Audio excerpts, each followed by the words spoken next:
4th February 2026. First reading from the second book of Samuel. In those days, King David said to Joab, the commander of the army who was with him, "Go through all the tribes of Israel, from Dan to Beersheba, and number the people, that I may know the number of the people."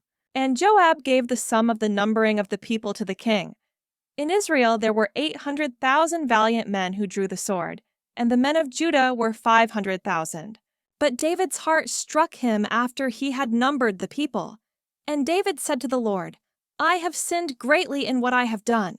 But now, O Lord, please take away the iniquity of your servant, for I have done very foolishly." And when David arose in the morning, the word of the Lord came to the prophet Gad, David's seer, saying, "Go and say to David, 'Thus says the Lord, 3 things I offer you. Choose one of them, that I may do it to you.'" So Gad came to David and told him, and said to him, "Shall 3 years of famine come to you in your land? Or will you flee 3 months before your foes while they pursue you? Or shall there be 3 days' pestilence in your land?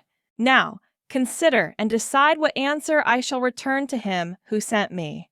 Then David said to Gad, "I am in great distress.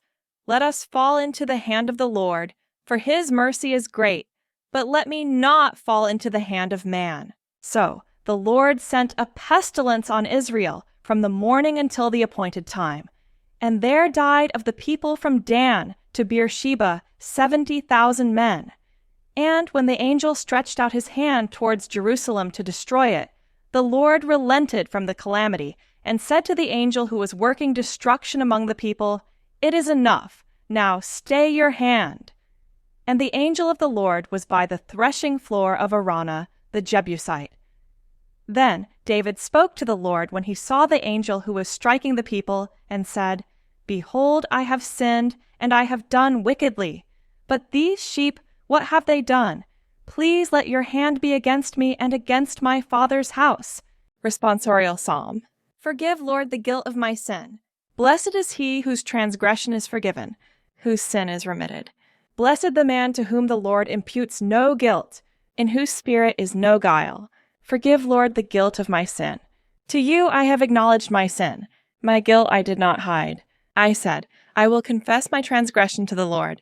And you have forgiven the guilt of my sin. Forgive, Lord, the guilt of my sin. So let each faithful one pray to you in the time of need. The floods of water may reach high, but such a one they shall not reach. Forgive, Lord, the guilt of my sin. You are a hiding place for me. You keep me safe from distress. You surround me with cries of deliverance. Forgive, Lord, the guilt of my sin. Gospel acclamation. Alleluia, alleluia. My sheep hear my voice, says the Lord, and I know them, and they follow me. Alleluia. Gospel reading from the book of Mark. At that time, Jesus came to his hometown, and his disciples followed him. And on the Sabbath he began to teach in the synagogue, and many who heard him were astonished, saying, "Where did this man get these things? What is the wisdom given to him? How are such mighty works done by his hands? Is not this the carpenter, the son of Mary and brother of James and Joses and Judas and Simon? And are not his sisters here with us?" And they took offense at him. And Jesus said to them, "A prophet is not without honor, except in his hometown and among his relatives and in his own household." And he could do no mighty work there, except that he laid his hands on a few sick people and healed them. And he marveled because of their unbelief. And he went about among the villages teaching. Gospel of the Lord.